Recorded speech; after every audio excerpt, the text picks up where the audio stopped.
Hello students, आप सभी का मेरी केमिस्ट्री क्लास में स्वागत है।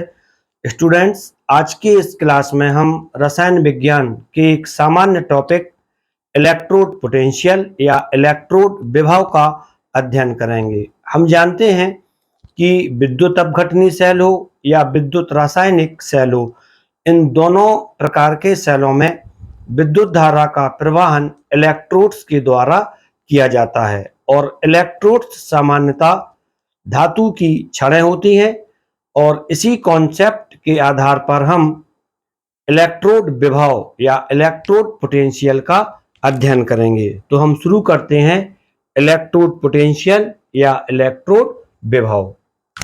सबसे पहले इसमें हमने ये माना कि यह एक इलेक्ट्रोड है जो कि धातु की छड़ के रूप में होता है। यह एक इलेक्ट्रोड है और जब इस इलेक्ट्रोड को हम किसी के धात्विक आयन या आयनों के विलयन में रखते हैं, अर्थात यह इसी इलेक्ट्रोड के आयनों का विलयन है। जो आयनों का विलयन होगा वह सामान्यतः विद्युत अपघट्य होता है। विद्युत अपघट्य इलेक्ट्रोलाइट होता है।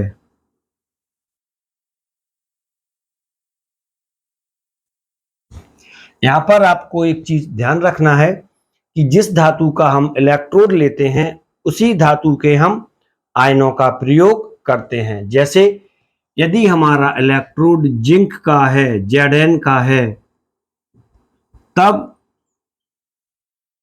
इसके लिए हम Zn++ आयनों वाला विद्युत अपघट्य लेंगे या Zn की छड़ के लिए हम Zn++ आयनों वाले विलयन में रखते हैं।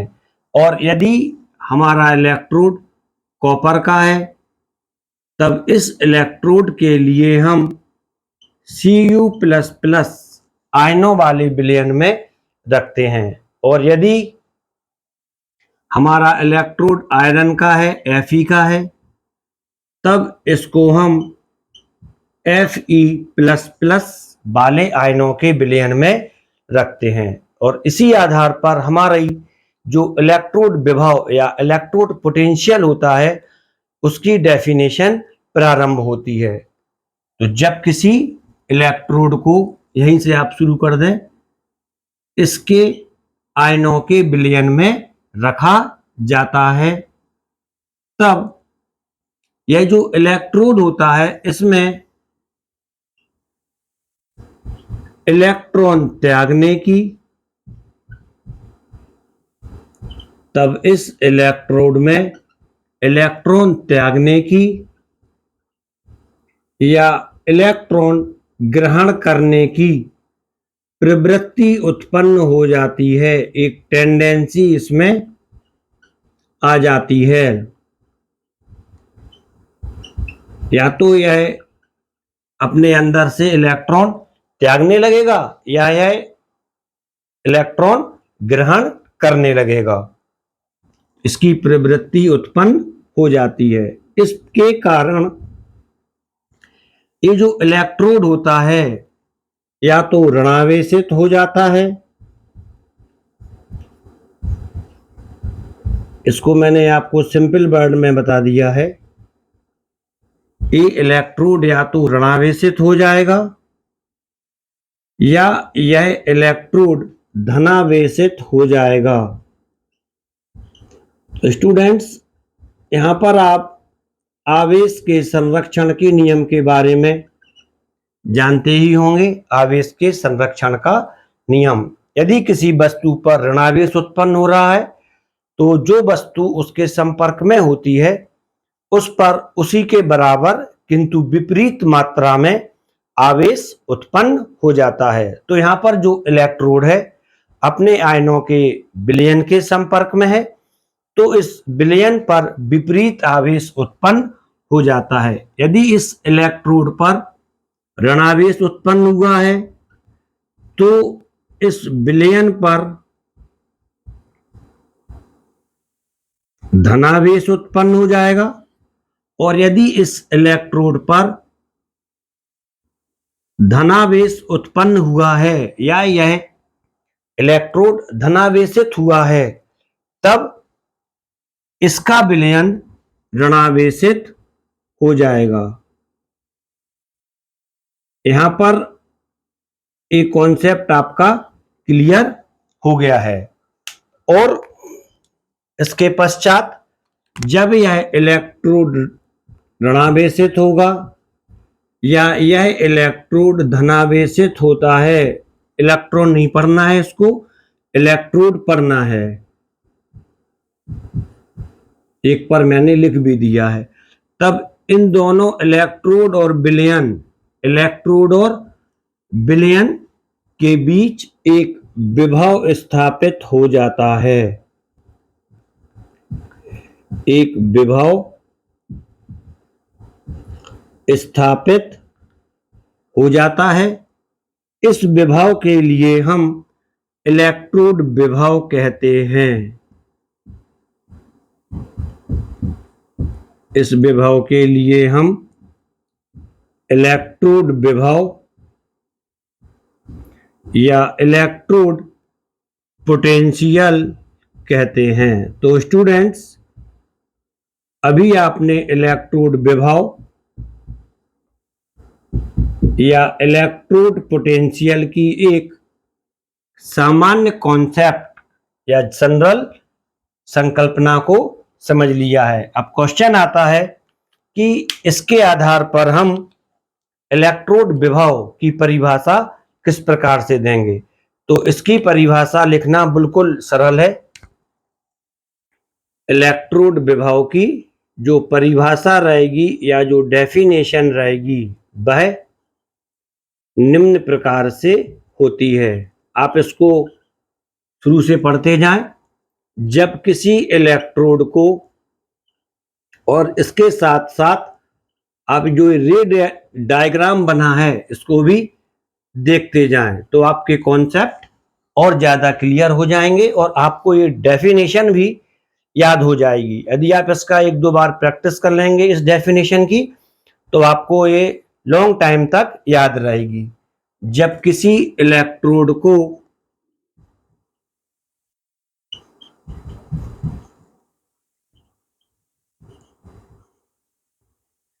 इसके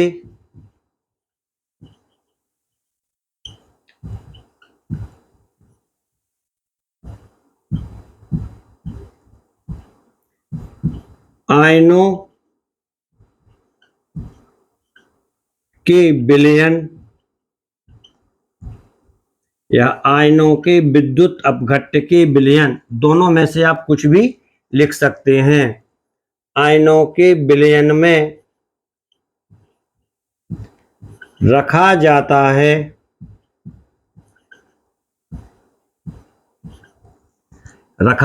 है तो यह ऋणावेशित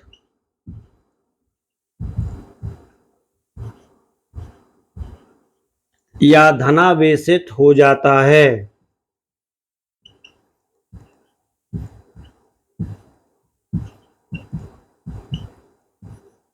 तो यह ऋणावेशित या धनावेशित हो जाता है व विलयन में या विलयन पर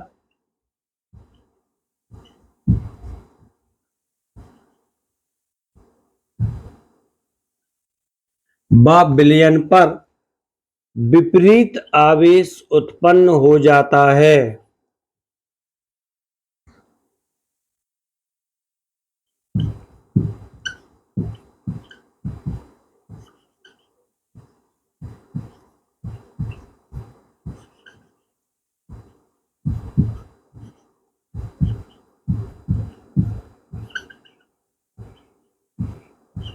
पर विपरीत आवेश उत्पन्न हो जाता है, जिससे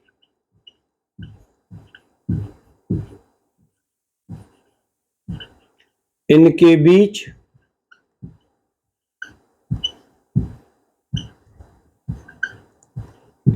एक विभव उत्पन्न हो जाता है, या इलेक्ट्रोड विभव ही लिख लें, जिससे इनके बीच एक विभव उत्पन्न हो जाता है, जिसे इलेक्ट्रोड विभव कहते हैं। इसी रे डायग्राम के आधार पर एक परिभाषा प्राप्त हो जाती है, जिसे इलेक्ट्रोड विभव कहते हैं। यह इलेक्ट्रोड विभव की परिभाषा थी। तो स्टूडेंट्स, यहाँ पर इलेक्ट्रोड विभव से संबंधित आपके कॉन्सेप्ट भी क्लियर हो चुके हैं, और यह परिभाषा भी आप आसानी से लिख सकते हैं।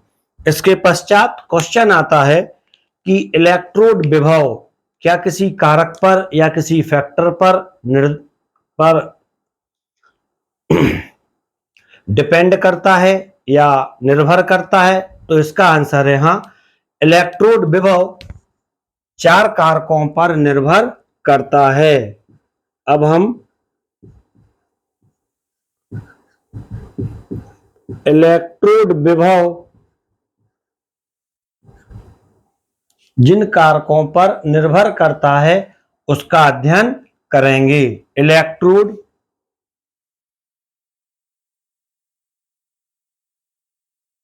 विभव को प्रभावित करने वाले कारक। क्वेश्चन आता है इलेक्ट्रोड विभव किसे कहते हैं? यह कौन कौन से कारकों पर निर्भर करता है? तो यह आपका एक सॉलिड आंसर हो जाता है।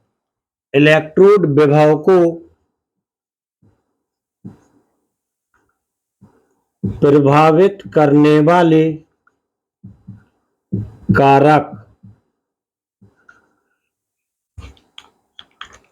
इसका जो पहला कारक होता है वह होता है धातु की प्रवृत्ति। धातु की प्रवृत्ति, जब धातु के अंदर इलेक्ट्रॉन त्यागने की और इलेक्ट्रॉन ग्रहण करने की प्रवृत्ति होती है तभी इलेक्ट्रोड विभव उत्पन्न होता है, और यदि धातु के अंदर ये प्रवृत्ति ही नहीं होगी तब इलेक्ट्रोड विभव भी उत्पन्न नहीं होता है। धातु के अंदर जो इलेक्ट्रॉन त्यागने की प्रवृत्ति होती है इसे हम इलेक्ट्रोपॉजिटिव करैक्टर या विद्युत धनात्मक लक्षण कहते हैं। तो स्पष्ट है कि इलेक्ट्रॉन त्यागने की जो प्रवृत्ति होती है वह विद्युत धनात्मक लक्षण पर निर्भर करती है। तो पहला कारक था इसका धातु की प्रवृत्ति। इसके बारे में मैं आपको बता चुका हूं, धातु की प्रवृत्ति। इसके बाद जो दूसरा कारक होता है वह होता है धातु आयनों की सांद्रता। धातु आयनों की सांद्रता या धातु आयनों की मात्रा। धातु आयनों की सांद्रता। धातु आयनों की सांद्रता भी, यदि धातु के अंदर इलेक्ट्रॉन त्यागने की प्रवृत्ति ज्यादा होगी तब विलयन में धातु आयनों की सांद्रता भी अधिक होगी, और यदि धातु की विद्युत धनात्मकता या इलेक्ट्रोपॉजिटिव करैक्टर कम होगी या कम होता है तब इसमें धातु आयनों की सांद्रता भी कम होती है। तीसरा होता है ताप। इलेक्ट्रोड विभव पर जो ताप का प्रभाव होता है इसका अध्ययन हम नर्स्ट इक्वेशन या के द्वारा करते हैं। इसका अध्ययन हम अलग से वीडियो में करेंगे। चौथा होता है दाब। इलेक्ट्रोड विभव दाब पर भी निर्भर करता है, अतः इलेक्ट्रोड विभव को प्रभावित करने वाले कारकों में दाब भी एक फैक्टर होता है। तो स्टूडेंट्स, अभी आपने इलेक्ट्रोड विभव किसे कहते हैं और इलेक्ट्रोड विभव को प्रभावित करने वाले कारकों का अध्ययन कर लिया है। अब स्टूडेंट्स, आप इसका स्क्रीनशॉट ले लें, जिससे आपके लिए एक शॉर्टकट मैनोमिक्स ए बन जाता है। अब हम इलेक्ट्रोड विभव के आधार पर इलेक्ट्रोड कितने प्रकार के होते हैं इसका अध्ययन करेंगे। आप जानते ही हैं, आपने इसके पहले रिडॉक्स अभिक्रियाओं को पढ़ा होगा। इलेक्ट्रॉन निकलना, लॉस ऑफ इलेक्ट्रॉन ऑक्सीकरण कहलाता है, गेन ऑफ इलेक्ट्रॉन अपचयन कहलाता है। और इसमें एक क्रिया हो रही है, कोई इलेक्ट्रोड इलेक्ट्रॉन त्याग रहा है और दूसरा इलेक्ट्रोड इलेक्ट्रॉन ग्रहण कर रहा है। तो स्पष्ट है यहां पर भी रिडॉक्स रिएक्शन हो रही है, अर्थात एक इलेक्ट्रोड पर ऑक्सीकरण हो रहा है, दूसरे इलेक्ट्रोड पर अपचयन हो रहा है। तो स्पष्ट है इसके आधार पर इलेक्ट्रोड भी दो प्रकार के होते हैं, ऑक्सीकरण इलेक्ट्रोड और अपचयन इलेक्ट्रोड। अब हम इसका थोड़ा डिटेल स्टडी करेंगे। इलेक्ट्रोड विभव के आधार पर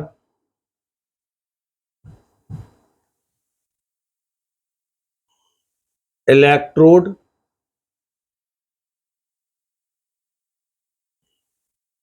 विभव के आधार पर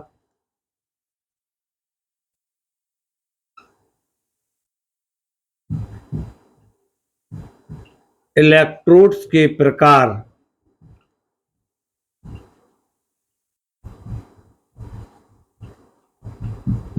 इलेक्ट्रोड विभव के आधार पर इलेक्ट्रोड्स के प्रकार, दो प्रकार तो मैंने आपको सिंपल वर्ड्स में एक्सप्लेन ही कर दिए हैं। पहला होता है ऑक्सीकरण इलेक्ट्रोड और दूसरा होता है अपचयन इलेक्ट्रोड। इलेक्ट्रोड विभव के आधार पर इलेक्ट्रोड सामान्यतः तीन प्रकार के होते हैं।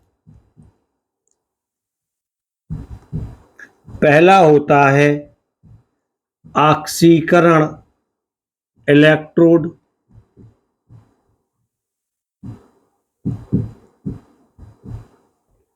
दूसरा होता है अपचयन इलेक्ट्रोड,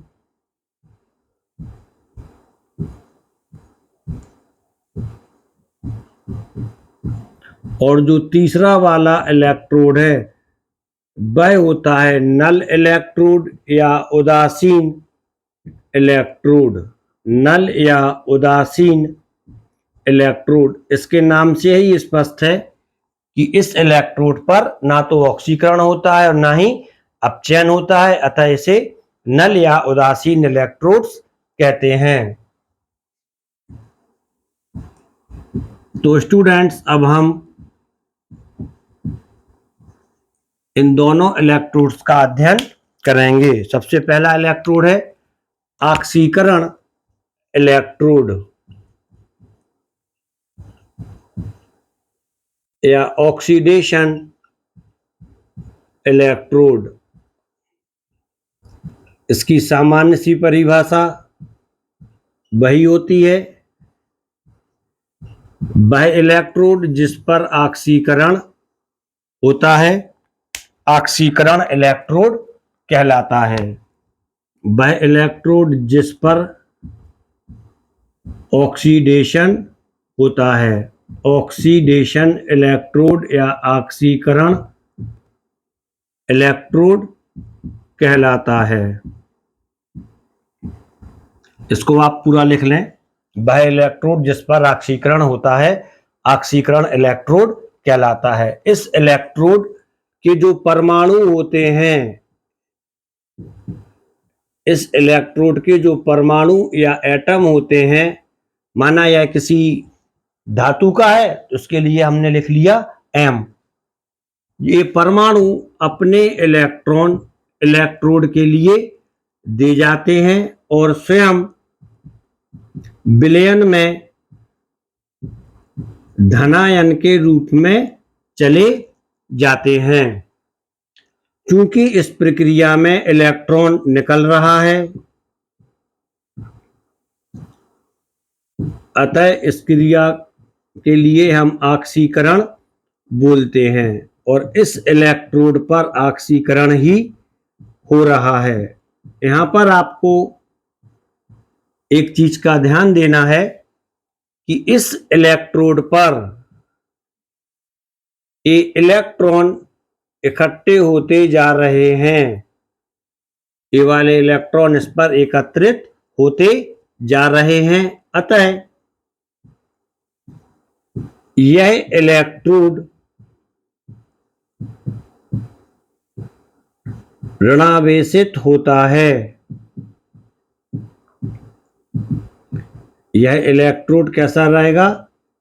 ऋणावेशित होता है। और जब यह इलेक्ट्रोड ऋणावेशित रहेगा तब इसका जो विलयन होता है, जिसके संपर्क में इसे रखा जाता है, वह विलयन मैं बता चुका हूं, विलयन धनावेशित हो जाता है और इस अवस्था में जो इलेक्ट्रोड विभव उत्पन्न होता है उसे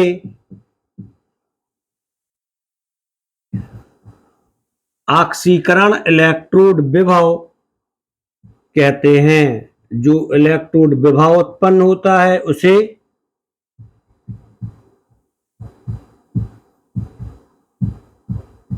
ऑक्सीकरण इलेक्ट्रोड विभव कहते हैं। ये अभी आपने ऑक्सीकरण इलेक्ट्रोड विभव का अध्ययन किया है। ऑक्सीकरण इलेक्ट्रोड विभव के लिए ई ऑक्सीडी के द्वारा व्यक्त करते हैं और जो इलेक्ट्रोड विभव होता है, इलेक्ट्रोड विभव के लिए ई से व्यक्त करते हैं। ये ई ऑक्सीकरण कहलाता है। अब इसके पश्चात हम अपचयन इलेक्ट्रोड और अपचयन इलेक्ट्रोड विभव का अध्ययन करेंगे। तो स्टूडेंट्स, यदि आप इसका अपोजिट कर दें या इसके बारे में पूरा अपोजिट लिख दें, अपचयन के बारे में लिख देते हैं जो कि यहां पर लिखा है, तब यह अपचयन इलेक्ट्रोड कहलाता है। इसको शॉर्टकट में यहां पे बता दे रहा हूं। यहां पर लिखा था ऑक्सीकरण, अब यहां पे कर दे रहा हूं अपचयन इलेक्ट्रोड। परिभाषा इसकी वही रहेगी, वह इलेक्ट्रोड जिस पर अपचयन या रिडक्शन होता है, अपचयन इलेक्ट्रोड कहलाता है। इस इलेक्ट्रोड पर कौन सी क्रिया होनी चाहिए? अपचयन इलेक्ट्रोड है तो अपचयन की क्रिया होगी, अर्थात इस इलेक्ट्रोड पर धातु आयन इलेक्ट्रॉन को ग्रहण करके धात्विक परमाणु बनाता है, एटम बनाता है, जो कि इलेक्ट्रोड पर जमा होते जाते हैं। एक धात्विक या मेटल परमाणु है जो इसी इलेक्ट्रोड पर जमा होते जाते हैं। इससे इसकी मोटाई भी बढ़ती जाती है। इसमें इलेक्ट्रॉन ग्रहण किए जा रहे हैं। तो जो ऑक्सीकरण इलेक्ट्रोड होता है, जितने भी M++ आयन आते हैं उनके लिए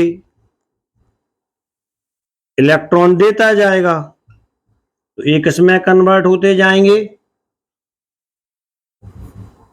धात्विक परमाणु में। यहां पर आप थोड़ी ध्यान दें, लेकिन एक स्थिति ऐसी आती है जब यह इलेक्ट्रॉन M++ आयनों के लिए नहीं दे पाता है और तब ये M++ आयन इसी इलेक्ट्रोड पर एकत्रित हो जाते हैं।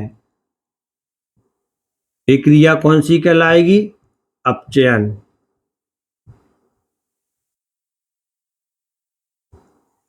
और ये M++ आयन इसी इलेक्ट्रोड पर एकत्रित होते जाते हैं। अतः यह इलेक्ट्रोड इन M+ आयनों की उपस्थिति के कारण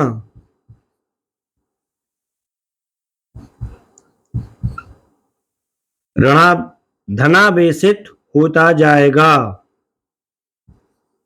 M+ आयनों की उपस्थिति के कारण धनावेशित हो जाएगा।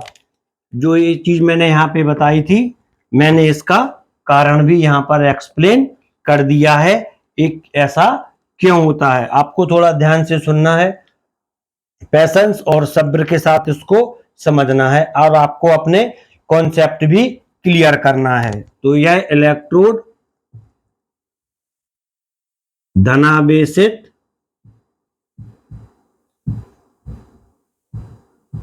हो जाता है। यह इलेक्ट्रोड धनावेशित हो जाएगा, तब विलयन इसका अपोजिट जाएगा, लिखाइए ऋणावेशित। यह विलयन ऋणावेशित हो जाएगा और इसके कारण इसमें एक इलेक्ट्रोड विभव उत्पन्न हो जाता है, जिसे हम अपचयन इलेक्ट्रोड विभव कहते हैं।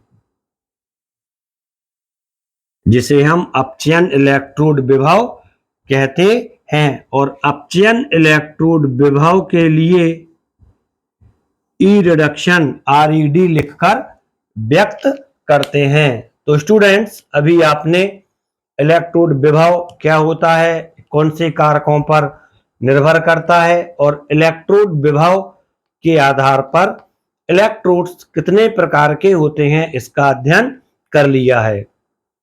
ये इलेक्ट्रोड 3 प्रकार के होते हैं। इन तीनों के बारे में मैं आपको बता चुका हूं। नल या उदासीन इलेक्ट्रोड वह इलेक्ट्रोड है जिसमें ना तो इलेक्ट्रॉन त्यागने की प्रवृत्ति होती है, ना ही इलेक्ट्रॉन ग्रहण करने की प्रवृत्ति होती है। ये इलेक्ट्रोड दुनियादारी से दूर है, इन्हें कोई मतलब नहीं होता है इलेक्ट्रॉन से। ऐसे इलेक्ट्रोड उदासीन या नल इलेक्ट्रोड्स कहलाते हैं। तो स्टूडेंट्स, ये कॉन्सेप्ट आपकी समझ में आ गया होगा। इसके अगले वाले वीडियो में हम मानक इलेक्ट्रोड विभव, स्टैंडर्ड इलेक्ट्रोड पोटेंशियल, इसका मापन किसके द्वारा करते हैं, हाइड्रोजन इलेक्ट्रोड्स, इसकी रचना और कैसे करते हैं, इसका अध्ययन करेंगे। Thank you.